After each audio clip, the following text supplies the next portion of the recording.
Hello everyone, तपाईहरुलाई मेरो YouTube च्यानलमा स्वागत छ। आज म चाहिँ टाइप्स अफ ट्रेडिङको बारेमा चाहिँ डिस्कस गर्नेछु।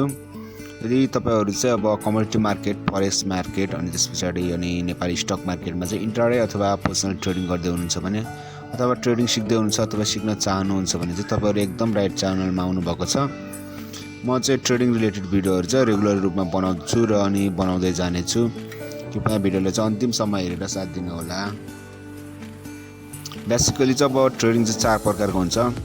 स्काल्पिङ ट्रेडिङ, अनि त्यसपछि इन्ट्राडे ट्रेडिङ, अनि त्यसपछि स्विङ ट्रेडिङ, अनि लास्टमा आउँछ पोजिसनल ट्रेडिङ।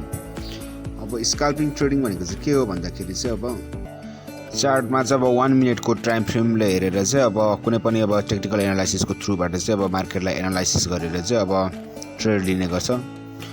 यसमा चाहिँ अब ट्रेडरले चाहिँ अब दिनमा 30 देखि 40 चोटि सम्म बाहिर सेलको पोजिसन लिएर चाहिँ अब आफ्नो प्रफिटहरु चाहिँ अब बुक गर्न सकिन्छ। र अनि स्काल्पिङ ट्रेडिङको चाहिँ अब म्याक्सिमम टाइम लेन्थ भनेको चाहिँ अब 5 to 10 मिनेट भित्रमा चाहिँ अब ट्रेडरले चाहिँ आफ्नो प्रफिट बुक गरिसक्छ। अब सेकेन्डमा आउँछ अब इन्ट्राडे ट्रेडिङ। इन्ट्राडे ट्रेडिङ भनेको चाहिँ अब 5 to 15 मिनेटको टाइम फ्रेमलाई चाहिँ हेरेर चाहिँ कुनै पनि टेक्निकल एनालाइसिसको थ्रुबाट चाहिँ अब मार्केटलाई चाहिँ एनालाइसिस गरेर चाहिँ अब बाहिर सेलको चाहिँ अब पोजिसन लिने गर्दछ। र यसको म्याक्सिमम अब टाइम लेन्थ भनेको चाहिँ अब बिहान ट्रेडमा इन्ट्री गर्यो, त्यसपछि अब बेलुका चाहिँ अब ट्रेडबाट चाहिँ एक्जिस्ट भइसक्छ ट्रेडरहरू।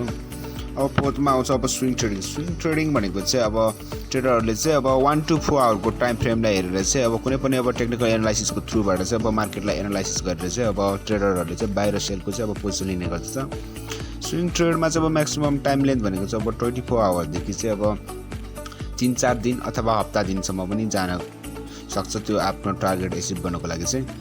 अब फोर्थमा आउँछ पोजिसनल ट्रेडिङ। पोजिसनल ट्रेडिङमा चाहिँ अब ट्रेडरहरूले चाहिँ अब 4 आवरदेखि अब 1 डेको चाहिँ अब टाइम फ्रेमलाई हेरेर चाहिँ अब कुनै पनि टेक्निकल एनालाइसिसको थ्रुबाट अब मार्केटलाई चाहिँ एनालाइसिस गरेर चाहिँ अब बाहिर सेलको पोजिसन चाहिँ लिने गर्दछ।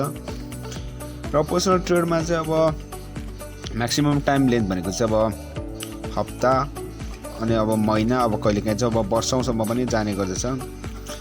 र तपाईहरुलाई मेरो भिडियो राम्रो लाग्यो भने अब मेरो च्यानललाई सब्स्क्राइब गरिदिनु होला। र फ्युचरमा म ट्रेडिङ रिलेटेड भिडियोहरु बनाउँदै छु र मेरो च्यानललाई सब्स्क्राइब गर्नु चाहिँ नबिर्सिनु होला। धन्यवाद।